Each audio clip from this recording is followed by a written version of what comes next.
Assalamualaikum warahmatullahi wabarakatuh. Sampurasun, Sobat PKS. Subhanallah, alhamdulillah, wala ilaha illallah, wallahu akbar. Alhamdulillah nih, atas nikmat dan karunia Allah Subhanahu wa Ta'ala. Alhamdulillah banget. Hari ini, sore hari ini, kita ketemu lagi di acara Ngobras. Ngobrol asik ya. Masih bersama saya, TL, dan tentunya bintang tamu yang berbeda-beda tiap temanya ya. Dan sore hari ini nih Sobi, kita kedatangan Ustadz Yayat Cahya Sumirat. Kali ini kita akan bahas kurban ya. Seperti apa sih idealnya kita melakukan ibadah-ibadah sunnah selama Idul Kurban, terus juga hal persiapan apa aja ya. Nanti kita sama-sama bakal nyimak pemaparan dari Ustadz Yayat. Tapi sebelumnya nih, kamu yang belum like dan subscribe di channel YouTube kita, like dulu dong, subscribe dan juga nyalain loncengnya ya, biar setiap postingan kita kamu selalu update terus. Oke, El bakal sapa dulu ya Ustadznya. Assalamualaikum Ustadz. Waalaikumsalam warahmatullahi wabarakatuh. Gimana kabarnya Ustadz?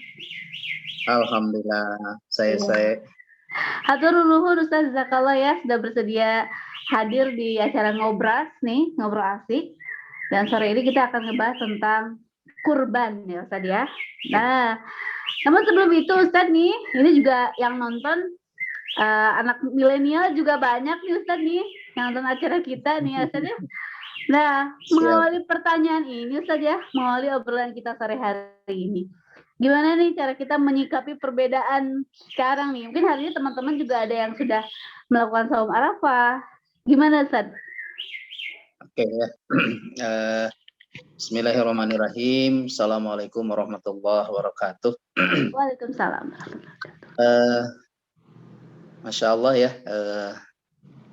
Menyikapi dengan berbagai perbedaan yang ada ya. Yang pertama kan yang mesti harus kita pahami bersama ya. Tetap kita mengedepankan yang namanya persatuan gitu ya. Ya, jadi istilah nama tongguntreng gara-gara perbedaan gitu ya. Ini yang mesti harus kita senantiasa pahami bersama ya. Karena ya yang kita lakukan hari ini itu adalah berbicara tentang sunnah gitu. Kita pahami bersama yang namanya sunnah ya.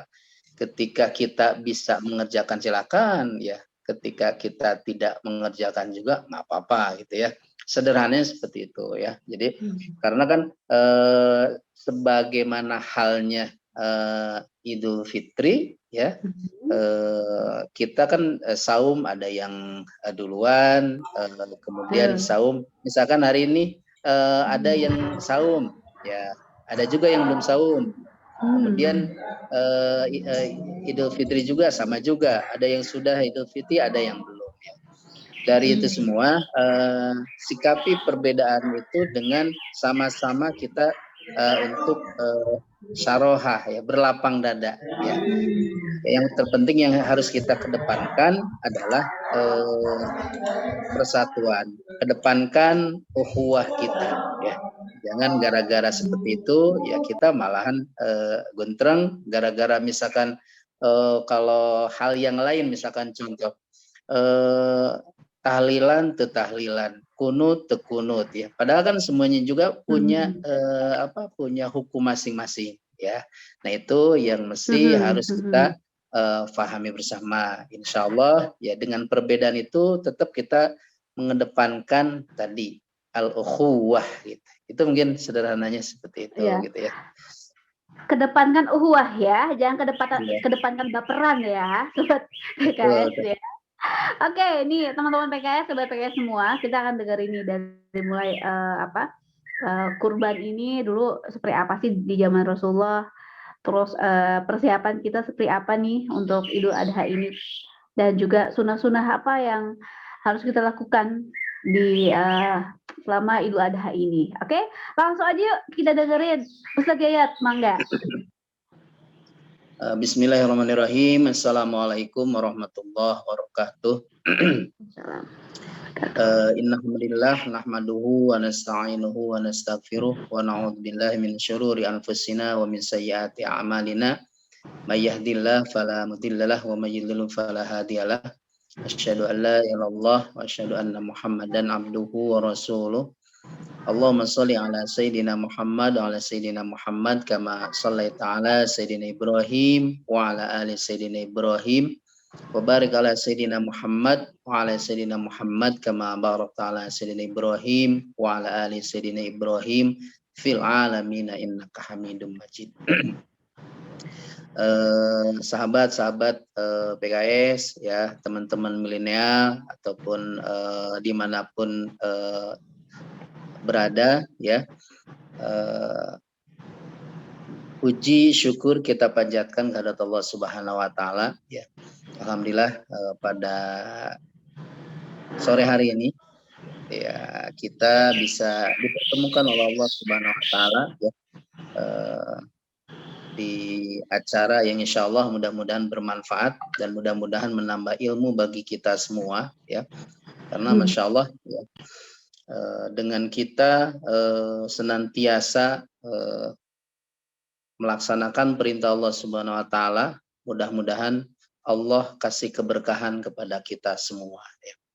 Salawat dan salam kita curah limpahkan ya pada junjungan kita Habibina wa Nabiyina Muhammad sallallahu alaihi wasallam ya, yang telah senantiasa ya membina ya, yang senantiasa mengarahkan kita semua lewat sunnah-sunnah beliau yang telah sampai kepada kita semua ya. Iwafillah ya, bapak-bapak, ibu-ibu yang dimuliakan Allah Subhanahu wa taala.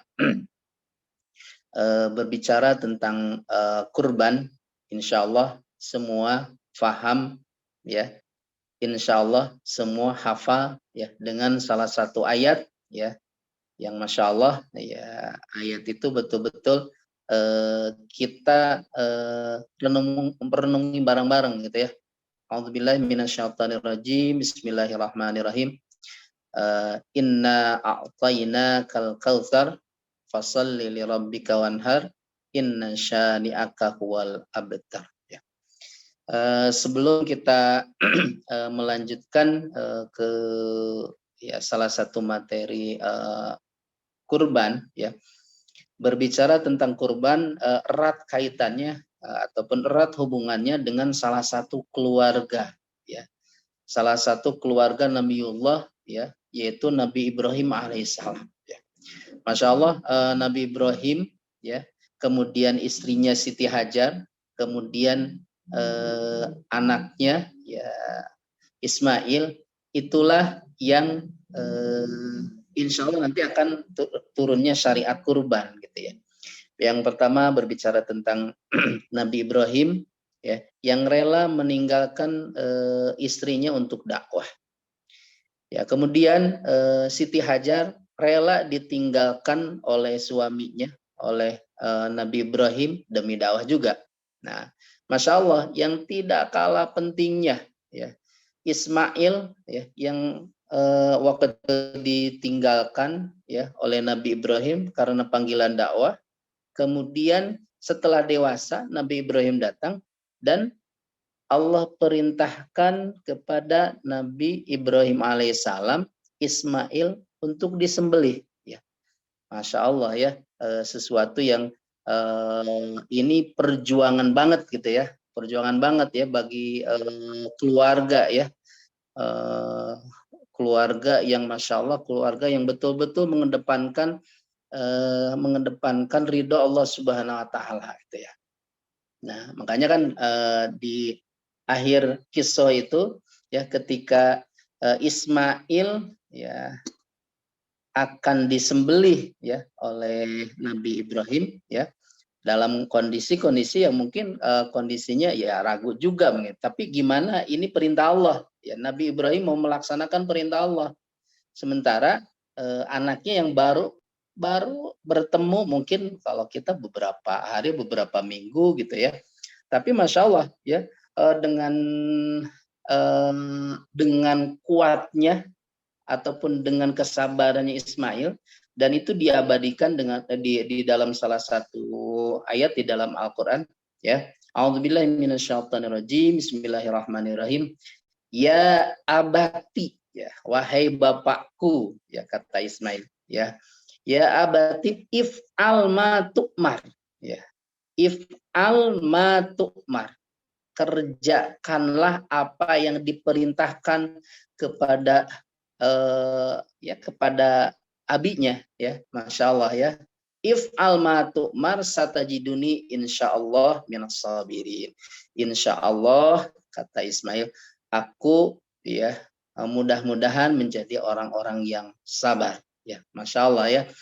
Itu yang menjadi penguat bagi kita ketika kita yakin akan perintah Allah, ya, ketika kita sabar melaksanakan perintah Allah Subhanahu wa taala, Allah akan tolong, ya. Makanya di akhir cerita itu ketika Nabi Ibrahim bismillah mau menyembelih Ismail, Allah ganti dengan dengan kambing pada waktu itu. Nah, inilah salah satu mukadimah cerita berbicara tentang kurban, ya, masya Allah. Nah, berbicara tentang kurban juga erat hubungannya berbicara tentang saum Arafah, ya, masya Allah, ya.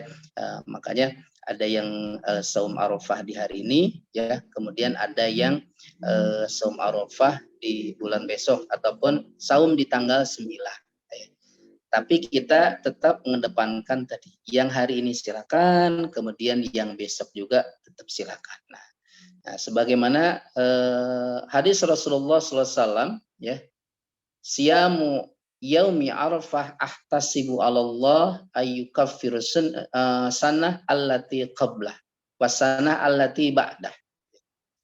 Jadi yang artinya, ya, puasa hari Arafah, ya, aku berharap kepada Allah agar menghapuskan dosa-dosa setahun yang lalu dan setahun yang akan datang. Masya Allah, ya. Ketika kita melaksanakan saum Arafah, Allah menghapuskan dosa-dosa kita setahun yang lalu, ya, dan Allah menghapuskan dosa-dosa kita setahun yang akan datang, ya. Masya Allah banget, ya, ketika kita melaksanakan saum Arafah, ya. Makanya masya Allah, ya, saum Arafah itu sesuatu yang betul-betul mendekati mendekati wajib gitu, ya, ya. Ya, walaupun tidak wajib gitu, ya, sunnah muakkadah, ya, ya. Tapi masya Allah, ya, baik Muslim di Indonesia ataupun Muslim dimanapun semua berbondong-bondong untuk melaksanakan saum Arafah. Yang insya Allah, ya, ada yang saum Arafah di hari ini ataupun besok, ya silakan, ya, silakan untuk melaksanakannya itu, ya. Nah, berbicara tentang Idul Adha, ya, ataupun hukum sunnah Idul Adha, ya. Nah, bahwasanya sunnah Idul Adha itu, ya, bahwasanya Idul Adha itu sunnah muakkadah, ya. Ya, sunnah muakkadah itu bagi siapa?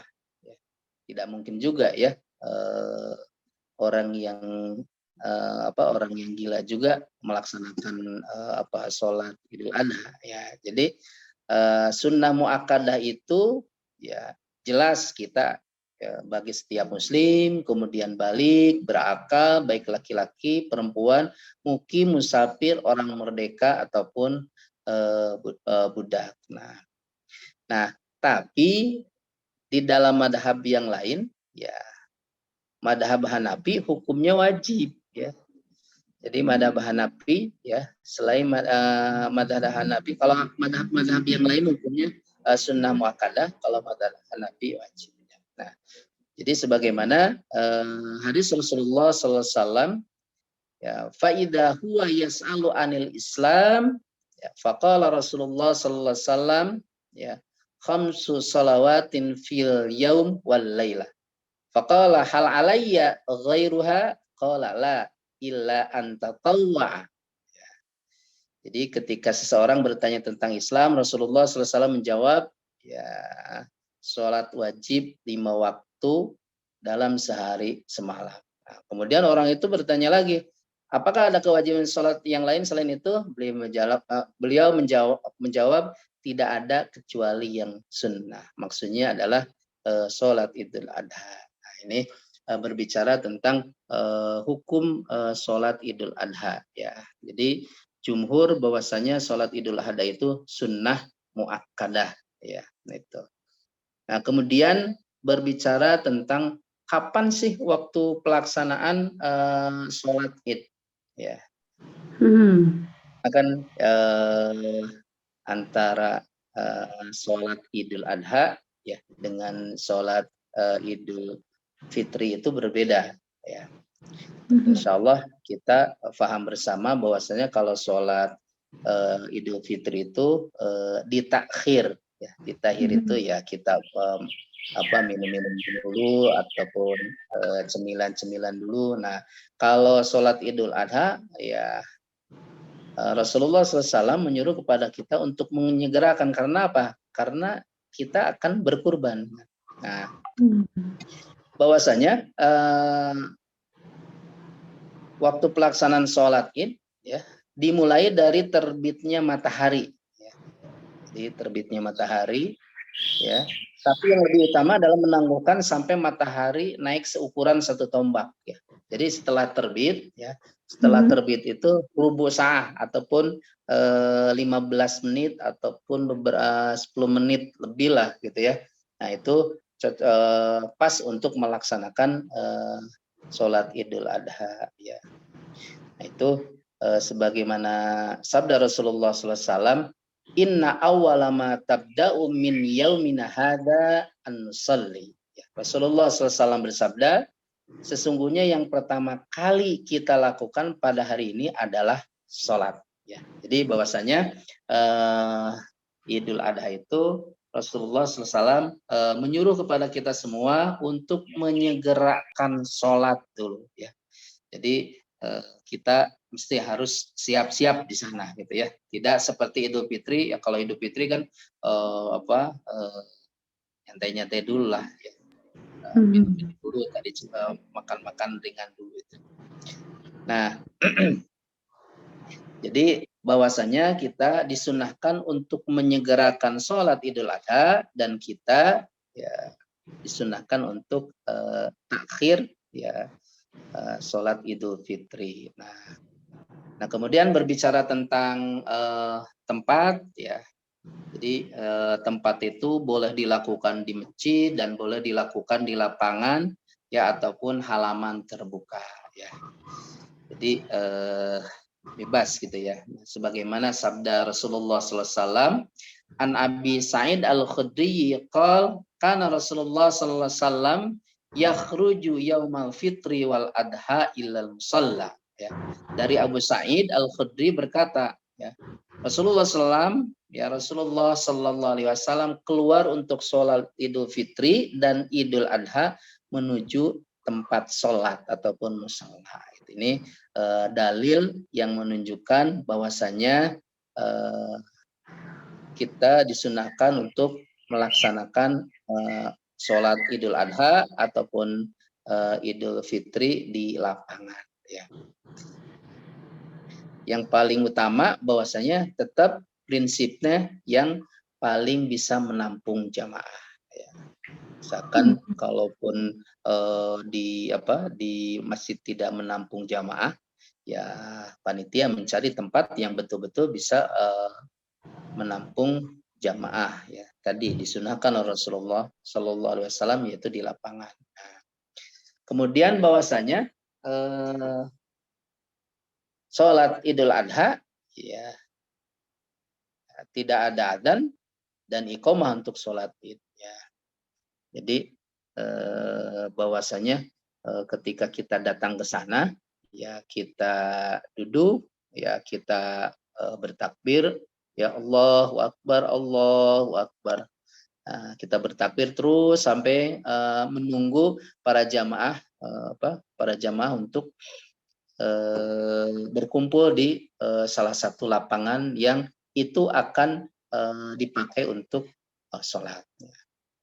Jadi sebagaimana sabda Rasulullah SAW ya, an Jabir bin Samrah qala sallaitu ma'a Rasulillah sallallahu alaihi wasallam al-aidaini ghairu marrah wala marratain bi ghairi adanin wala iqamah.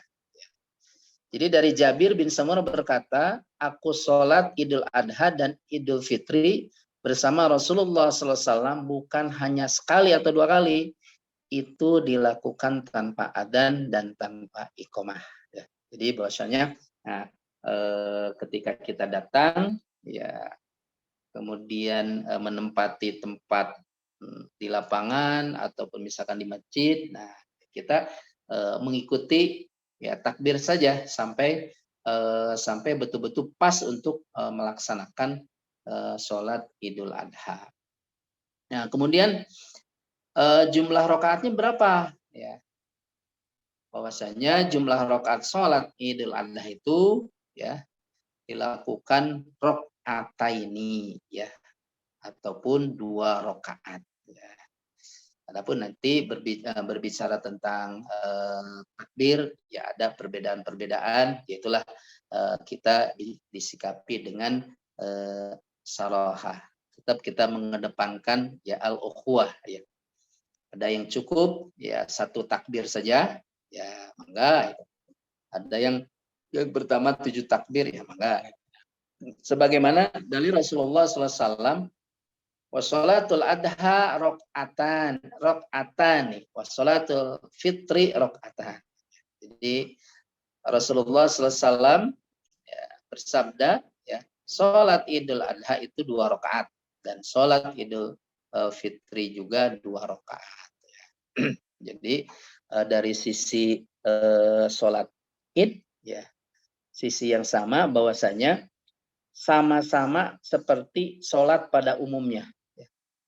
Jadi kalau sholat Idul Adha, kemudian sholat yang lain, kalau melihat dari sisi kesamaan, sama-sama takbiratul ihram. Ya. Jadi sama-sama takbiratul ihram dan sama-sama diakhiri dengan salam. Itu sisi kesamaan antara sholat wajib dengan sholat Idul Adha. Nah, kalau sisi yang bedanya, ya, bahwasanya yang ketika kita melaksanakan sholat Idul Adha pada rakaat pertama, ya kita ya dimulai dari takbir, ya.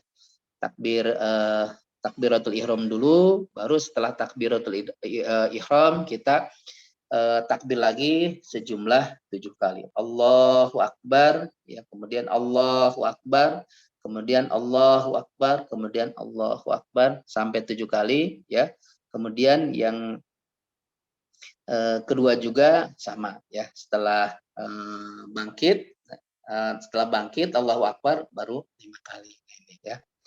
Nah, bahwasanya yang ini semua yang kita pahami bersama, yang insya Allah ya mudah-mudahan menjadi pemahaman kita bersama, gitu ya.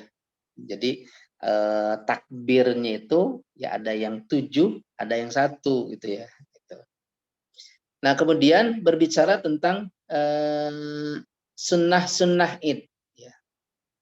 Apa saja sih ketika kita berangkat sholat Id itu? Ya, apakah habis bangun tidur kita langsung pergi, ya, ataupun habis sholat subuh langsung pergi, ataupun bagaimana? Yang pertama, ya, bahwasanya sunnah-sunnah itu yang pertama jelas kita harus mandi, ya, itu jelas, ya, kita mandi.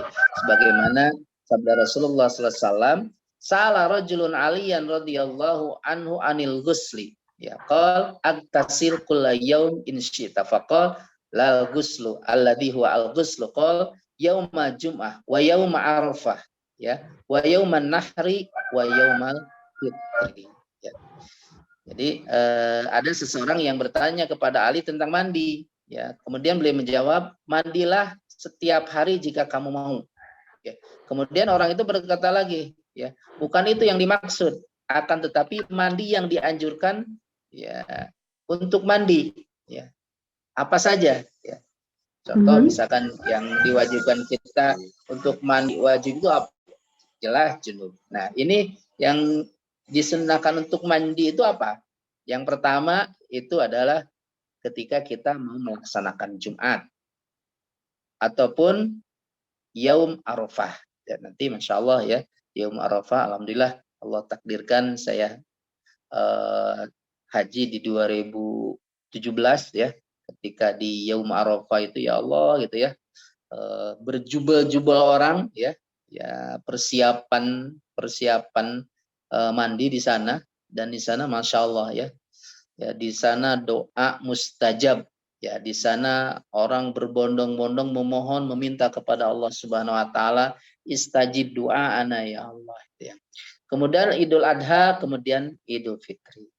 Jadi yang pertama sunnah-sunnah Id itu mandi, yang kedua berdandan. Berdandan memakai pakaian terbaik ataupun pakaian terbaru. Jadi bukan pakaian yang cumpang-camping gitu ya. Datang ke masjid ataupun datang ke lapangan ya pakaiannya ala kadarnya ya, jarudung sarung ataupun tidak memperhatikan pakaian ya. Makanya ini yang harus diperhatikan ya. Jadi yang pertama mandi, yang kedua adalah berdandan dan memakai pakaian yang terbaik atau pakaian yang terbaru ya gitu. Nah, kemudian ya memakai wewangian ya.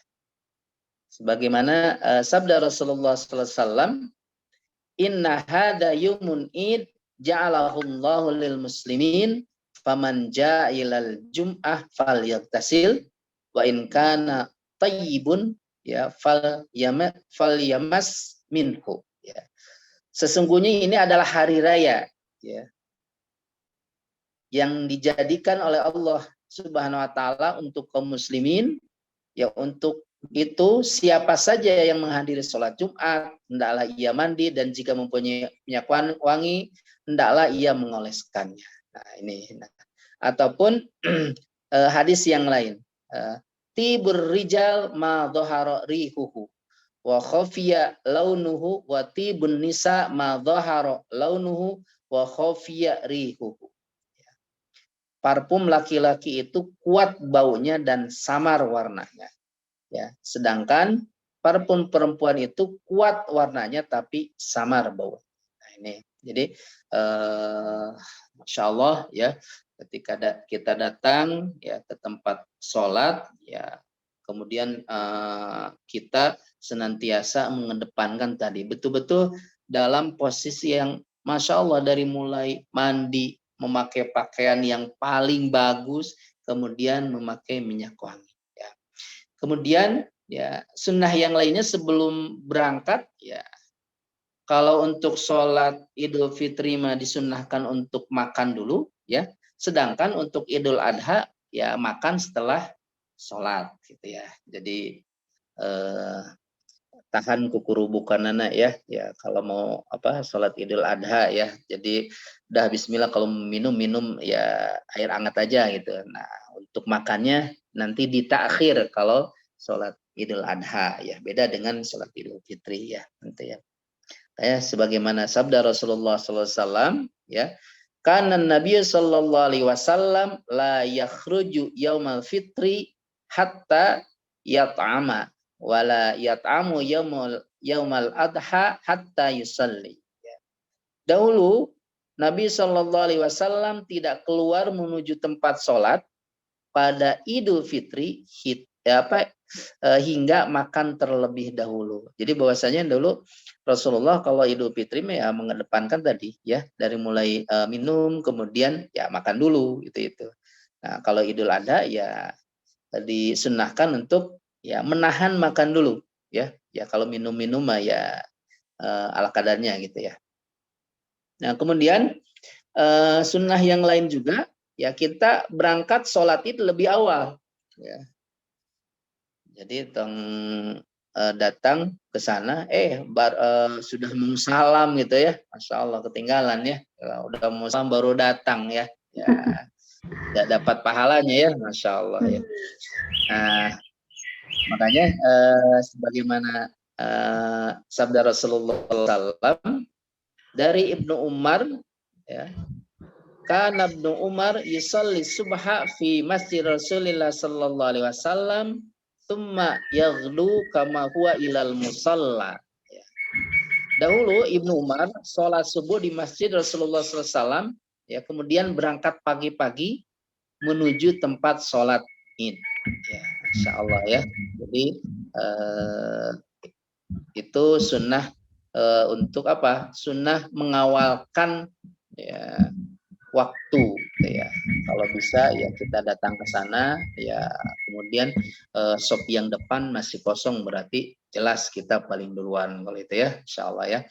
Nah kemudian yang selanjutnya ataupun nomor 6 ya, berangkat sholat id dengan berjalan kaki ya, itu insya Allah yang hari ini jarang sekali orang berangkat pada jalan kaki ya. Iya, Insya Allah mesti motor ya.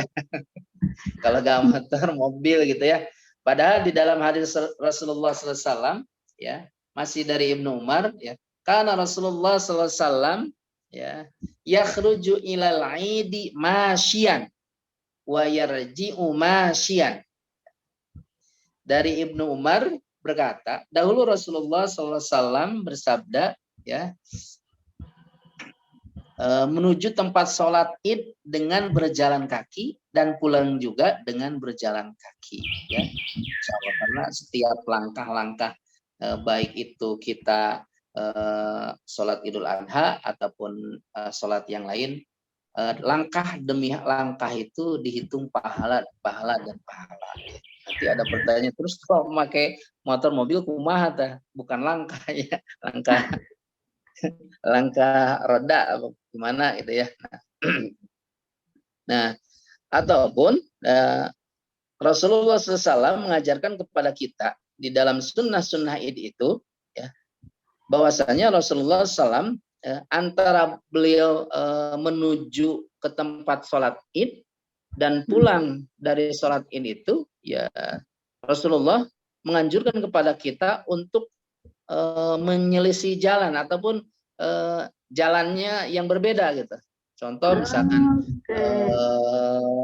kalau misalkan sekarang kita datang ke tempat sholat itu ke depannya ya, nah sekarang kita kalau pulangnya jalan yang mana ya. Sebagaimana sabda Rasulullah an Ibni Umar anna Rasulullah sallallahu alaihi wasallam akhadha yaumal id fi tariqin thumma raja'a fi tariqin akhar.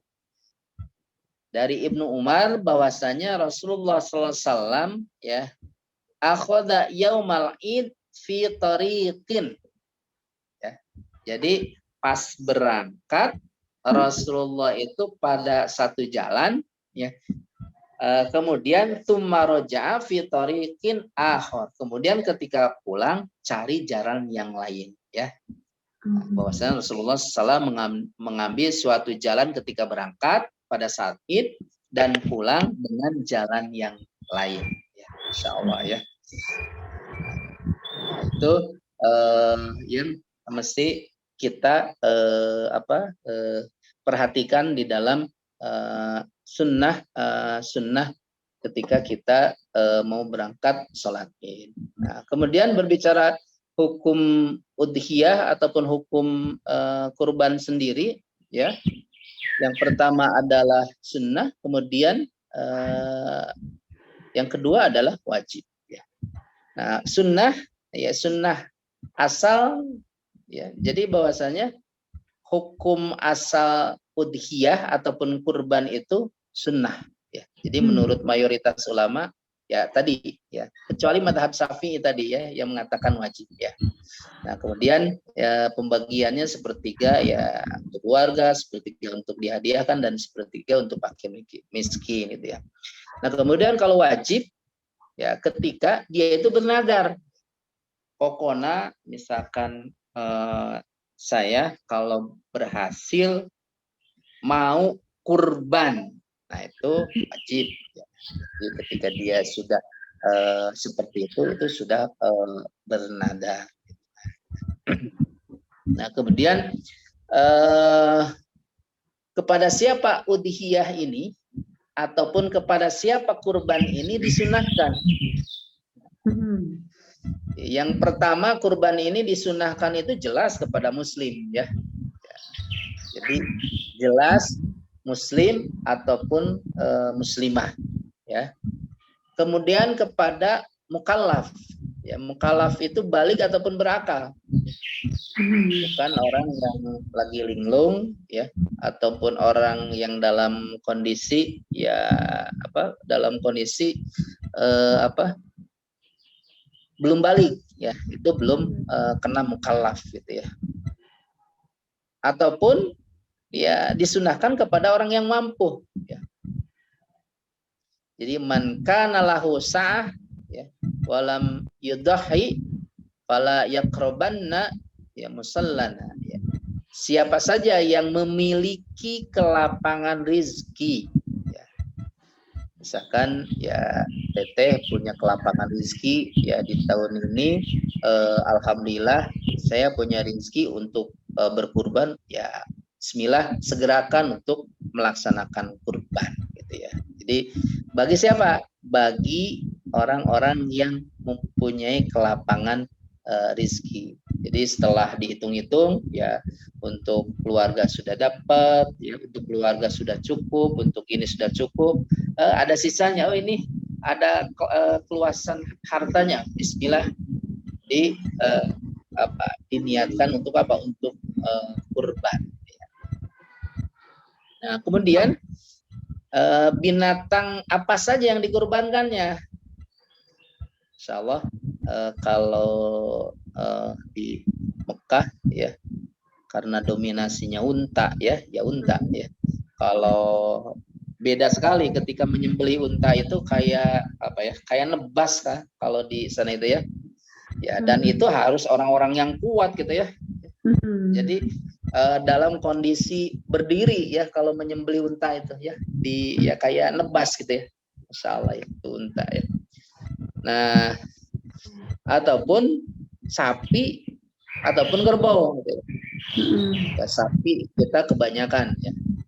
Jadi kebanyakan kalau di Indonesia kebanyakannya pakai sapi ya, ataupun kambing ataupun domba gitu ya. Nggak ada ceritanya kurban pakai ayam itu ya, nggak ada ceritanya. Ya yang 3 aja itu ya. Jadi yang pertama unta ya, sapi atau kerbau, kambing atau domba. Nah, tapi kita juga harus memperhatikan usianya ya, karena itu masuk ke dalam rukun gitu ya. Ya harus diperhatikan usianya. Ya contoh misalkan unta ya dari sisi usia mesti harus 5 tahun ke atas ya. Sapi ataupun kerbau ya 2 tahun ke atas ya. Ataupun kambing 2 tahun ya. Kambing domba sama, itu yang mesti harus diperhatikan ya. Kalau bahasa orang Sunda coplok untuk nah itu yang sudah layak dikurbankan ya. Cincin ini dia udah tua ya kalau sudah giginya coplok gitu ya, Masya Allah ya. Kemudian syarat binatang yang dikurbankan ya tadi ya, yang pertama tadi bisa unta, bisa sapi, ya bisa kerbau ataupun kambing. Ya kemudian tadi cukup usianya, ya kemudian tidak ada yang cacat, ya. Nah itu yang diperhatikan ya. Tahu-tahu misalkan kakinya pincang berarti tidak sah. Tahu-tahu misalkan matanya pecak, berarti tidak sah. Nah, jadi kita pun ya sebagai orang yang mau berkurban ya ketika membeli harus betul-betul diperhatikan dulu, harus betul-betul diperhatikan dulu ya. Nah, di samping misalkan dombanya sapinya sudah mulus nih ya, perhatikan organ-organ tubuhnya bisiwe gitu ya. Kambing kakinya gening kakinya tilu gitu ya, tidak 4 ya. Itu nggak sah juga itu ya. Nah kemudian yang harus terpotong itu apa saja ketika berkurban itu ya. Ini yang harus diperhatikan untuk siapa? Untuk para penyembelih ya. Jadi bukan sembarang asa sembelih juga gitu ya. Nah yang harus ya ada ilmunya juga. Bahkan kalau saya pernah ikut pelatihan dalam salah satu komunitas para jagal sunnah, dari coachnya itu ataupun dari kiainya itu Yang disunahkan Rasulullah itu ketika menyembelih itu tidak lebih dari 3 detik. Ya, kumaha Jadi caranya sok. Ya, mati aja gitu ya. ya, jadi ya ketika disembelih langsung semuanya brah. Nah itu yang mempengaruhinya itu ketajaman pisaunya, ataupun ketajaman goloknya, gitu ya. Makanya kan ketika waktu Ismail mau disembelih sama sama abinya ataupun sama Nabi Ibrahim, meminta 2 syarat, ya. Yang pertama tajamkan pisaunya, yang kedua ikat yang kuat. Nah, jadi menurut jumhur para penyembelih, kalau menyembelih masih istilahnya masih digesek-gesek itu berarti belum sah jadi penyembelihnya, ya. Makanya Masya Allah waktu saya ikut di dalam satu komunitas itu, komunitas para penyembelih itu, ya goloknya juga di atas 2 juta gitu, ya. Saya pondok Quran beli harga 5,5 juta. Nah, ketika nyampe ke leher itu langsung krek aja, langsung putus semuanya. Nah, makanya kata salah satu sesepuh penyembelih syar'i itu, ya maksimal itu 3 detik, berarti itu udah betul-betul bagus gitu, penyembelihannya. Nah, yang harus terpotong itu apa? Yang pertama jelas saluran napas. Ya. Jangan sampai kejadian pas disembelih, ternyata lari lagi sapinya atau pendomanya. Ya dia, ya kan ada juga kejadian seperti itunya. Mau lari, ternyata saluran napasnya belum putus gitu. Yang kedua adalah saluran makanan. Jadi di sana diperhatikan ya, kalau ya dipakai 5 jari aja diukur itu tempat tepat untuk menyembelih. Kemudian yang ketiga 2 urat nadi.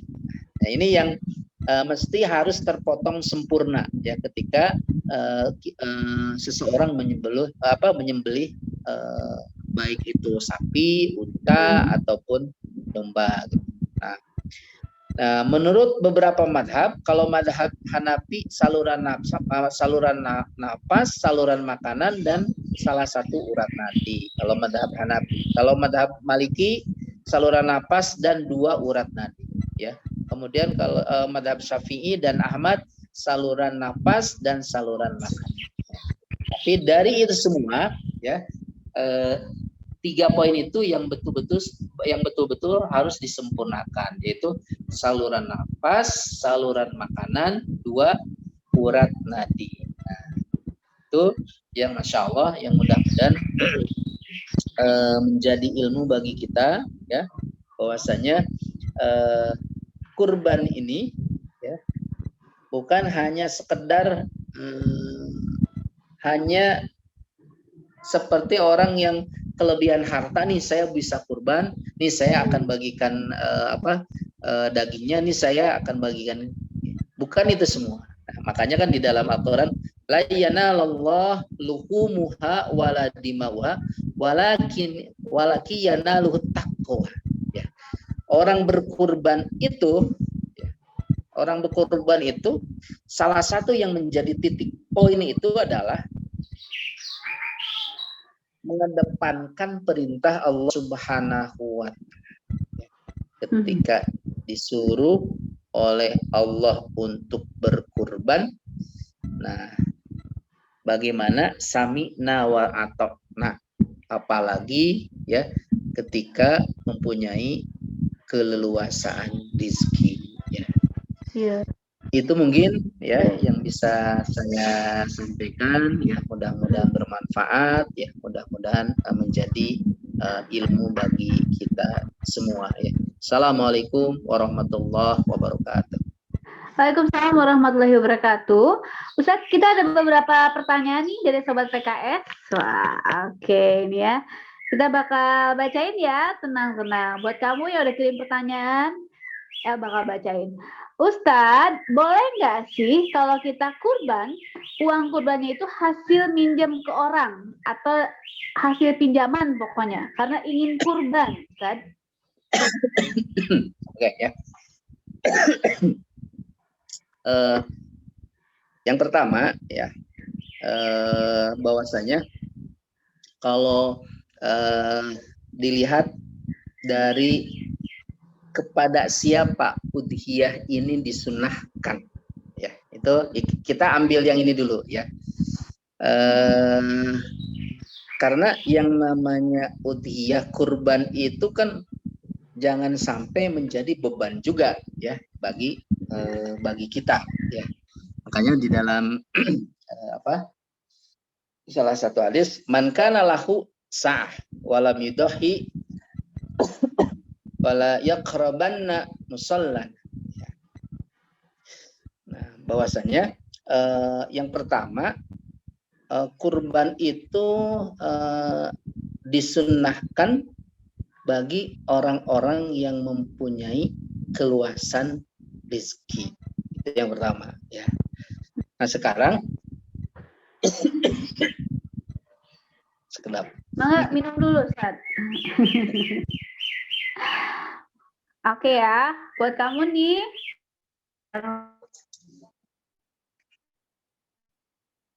Ini tadi kita udah ngebahas kurban ya sama Ustaz Yayat. Oke, dan sekarang saatnya El bacain pertanyaan-pertanyaan kamu ya, Sobat PKS. Oke. Nah, yang kedua ya berbicara tentang tabungan ya. Nah, yang pertama yang harus kita kuatkan dulu, mampu nggak kita mencicil sampai akhir gitu. Ya. Jangan sampai justru itu menjadi beban gitu ya. Contoh misalkan teman-teman, saya yakin saya punya keluasan rezeki yang itu bisa disisihkan untuk tabungan kurban. Ya, kan ada kan di PKS juga kan, mangga yang mau ikut pinjaman kurban silakan. Nah, tapi tadi ya yang pertama yakinkan ya, musyawarahkan apalagi yang punya keluarga ya. Ketika meminjam kurban itu ya betul-betul misalkan ketika dikasih jangka sekian bulan ya dia bisa melunasinya, itu dibolehkan insya Allah. Itu mungkin. Oke, jadi sah-sah aja ya kalau misalnya kiranya mampu ya. untuk istilahnya ya. Oke, baik. Ustadz masih ada beberapa pertanyaan, nggak apa-apa ya Ustadz ya? Oke, insya Allah 5 menit lagi Ustadz kita selesai ya. Oke, siap. Baik Ustadz, ini ada pertanyaan lagi nih ya. Baik Ustadz, kalau misalkan Ustadz nih ada kasus contoh tadi misalnya anak muda nih ketinggalan salat duhanya Ustadz, karena Idul Adha ini lebih pagi. Nah, baiknya misalkan yang ketinggalan itu 2 orang, baiknya mereka sholat lagi berjamaah 2 orang itu atau bagaimana Ustadz? Atau menerima apa adanya, kalau udah ceramah ya udah duduk aja nggak sholat, jadi gimana Ustadz baiknya? Nah, yang pertama kita kembalikan lagi bahwasanya sholat Idul Adha itu sunnah, bukan wajib ya. Ya. Jadi sholat Idul Adha ini sunnah ya. Jadi tidak ada ceritanya tadi gitu ya. Jadi menggenapkan lagi gitu ya, Masya Allah ya. Dan saya baca di beberapa penyesalnya Ustaz katanya. Iya. Menyesalnya ketinggalan. Iya. Sudah aja ketika datang ya pas khutbah ya udah ikuti saja ya khutbahnya gitu ya. Gitu, ya. Itu mungkin. Ya, katanya ya silakan pasang alarm. Nggak perlu juga ya. Karena Ustaz ya mohon maaf karena kan nggak semuanya juga ya, yang maksudnya ngehnya masih suasana Idul Fitri gitu jam segitu, padahal udah suka lebih pagi ya. Oke, ada lagi pertanyaan. Ustaz, apa sih hikmahnya untuk orang yang berkeluarga itu nggak boleh motong kuku sama motong rambut? Nah, salah satu hikmahnya itu berbicara tentang ketaatan kita kepada Allah Subhanahu Wa Taala. Ya, apa-apa yang Allah Subhanahu Wa Taala perintahkan, ya, intinya berbicara tentang takwa di sana. Ya. Jadi bukan berbicara tentang apain sih, kan gampang-gampang saja, motong kuku ya ataupun motong rambut ya. Nah, di sana berbicara tentang takwa kita kepada Allah Subhanahu wa taala ya. Sebagaimana orang yang haji ya, ketika dalam kondisi ihram ya tidak boleh melepas kain itu ya. Berbicara tentang apa tadi ya? Berbicara rukun-rukun yang disunahkan oleh Rasulullah Sallallahu Alaihi Wasallam ya. Sesuatu yang mungkin dipandang sama kita ya ini ya masa sih cuma nggak boleh cuma motong kuku, ataupun misalkan masa sih nggak boleh cuma motong rambut ya, sebagaimana ketika haji masa sih cuma buka kain sedikit aja nggak boleh gitu ya. Dan itu berbicara tentang dam juga ketika ketika orang haji kemudian dia tidak memperhatikan itu semua, jadi dia juga kena dam, dia juga kena hukuman di sana. Jadi bahwasanya salah satu hikmah dari itu semua berbicara tentang ketakwaan kita kepada Allah Subhanahu wa taala. Apapun yang Allah Subhanahu wa taala perintahkan, kita tetap sami'na wa ata'na dalam kondisi ringan ataupun dalam kondisi berat. Itu mungkin. Oke, baik ya. Ini pertanyaan terakhir, Ustadz. Oke ya. Kamu yang baru pantengin, dari kita udah ngobrol ya sama Ustadz Jaya Cahya Sumirat. Beliau merupakan sekretaris BPU DPD PKS Kabupaten Bandung. Pertanyaan terakhir, Ustadz bolehkah berkurban untuk atau atas nama orang yang sudah meninggal? Oke, ya.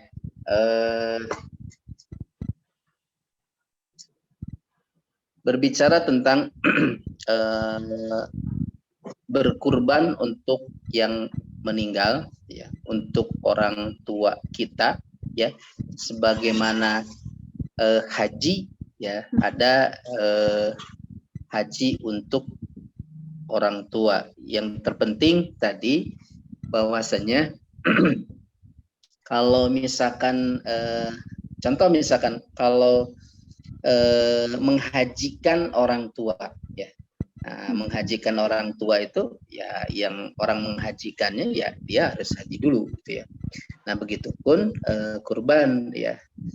Kalau kurban itu sudah mengatasnamakan orang tua ya, itu sah-sah saja ya, boleh-boleh saja ya. Jadi kita misalkan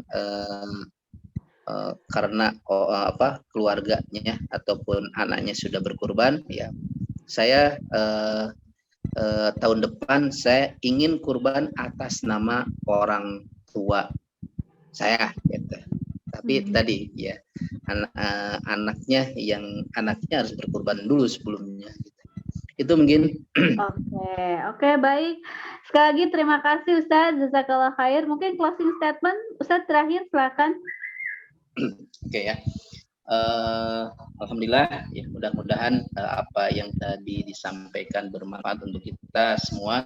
Yang pertama ya, berbicara tentang kurban, berbicara tentang ketaatan kita kepada Allah Subhanahu wa taala. Mudah-mudahan dengan kita berkurban kita semakin taat kepada Allah Subhanahu wa taala. Yang kedua, ketika berbicara tentang perbedaan, tetap kita kedepankan yang namanya ukhuwah ya. Yang namanya ukhuwah, persaudaraan itu wajib kita kedepankan ya.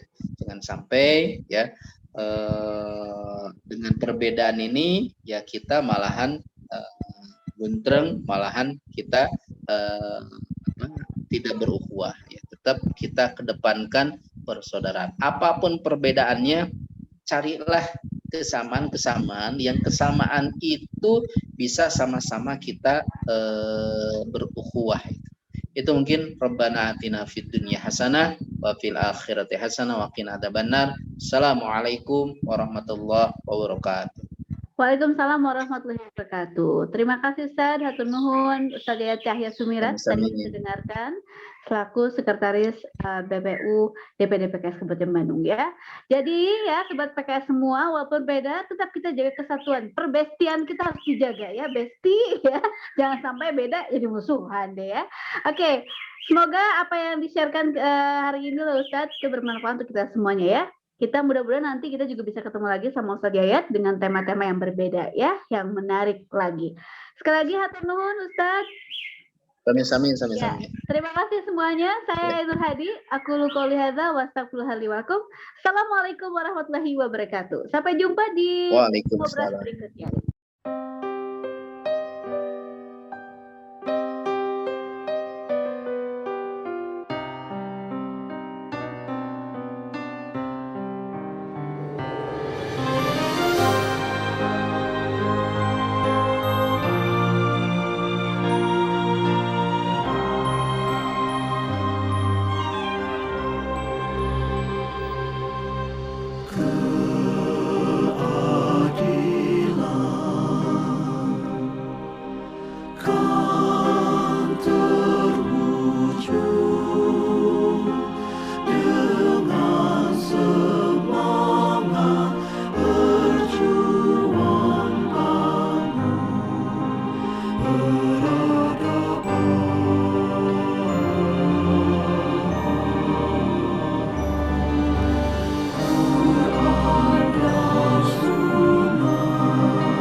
Wujudkan rakyat adil